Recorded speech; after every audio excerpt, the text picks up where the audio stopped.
2 minutes, un chiffre. C'est quoi la culture La client? culture client, c'est un esprit de service. C'est plus de considération. C'est écouter nos clients. Et à GRDF, ça s'illustre comment? C'est Act for Clients. Act for Clients.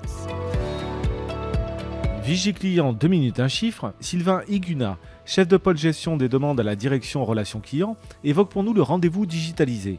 Un e-service qui est un des engagements clients de GRDF et dont le ratio d'utilisation est un excellent révélateur de leur satisfaction. Explication. Bonjour Sylvain Higuna. Alors la digitalisation des rendez-vous, à quoi ça correspond ? Alors la digitalisation des rendez-vous, ça désigne la possibilité offerte au client soit de prendre, soit de modifier simplement un rendez-vous initialement convenu par son fournisseur. Il peut modifier son créneau d'intervention, son jour d'intervention. Il peut également apporter un complément d'information tel qu'un code d'accès.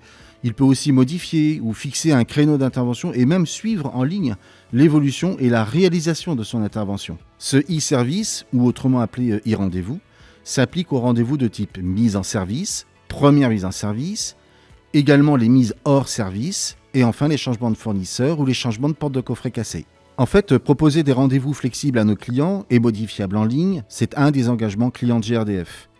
Il correspond aux standards et aux attentes exprimées par nos clients. Ainsi, le nombre de rendez-vous gérés en ligne et en toute autonomie par nos clients est donc révélateur de leur satisfaction. Il est donc important de faire connaître et de promouvoir ce e-service auprès des clients. Mais alors comment calcule-t-on le nombre de rendez-vous gérés via ce service et donc son ratio d'utilisation ? Tous les mois, nous monitorons le volume de connexion et d'utilisation du e-rendez-vous en nous basant sur les stats du back-office de l'espace client.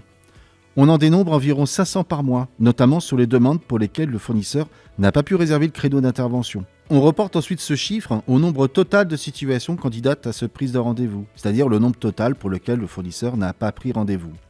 Ça représente environ 10 000 interventions par mois. Et si le client n'a pas pu prendre son rendez-vous en self-care, c'est GRDF qui va devoir appeler pour convenir d'un créneau alors qu'il aurait pu le faire lui-même.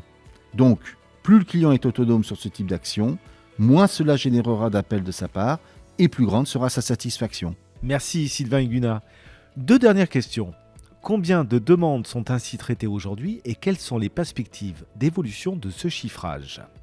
En août 2024, on a comptabilisé 5% des demandes pour lesquelles le client a pris son rendez-vous en toute autonomie. L'objectif serait d'atteindre 50% le plus rapidement possible. C'est un objectif ambitieux, mais il est important de l'atteindre à 2 titres. D'abord, comme je l'ai dit, ce sont les attentes de nos clients. En faisant connaître ce e-service et en faisant en sorte qu'ils l'utilisent, nous contribuons à leur satisfaction. Mais c'est également important pour nous en interne. La prise de rendez-vous représente une charge de travail conséquente pour les conseillers. Alléger cette charge va leur permettre de se consacrer à des activités où ils auront une plus forte valeur ajoutée. Je pense que c'est important de remercier toutes celles et ceux qui font connaître et mettent en avant les outils tels que Mon Espace Personnel. Tout cela s'inscrit dans notre démarche continue d'excellence de la relation client. Podcast GRDF. 2 minutes, un chiffre. C'est Act for Clients. Act for Clients.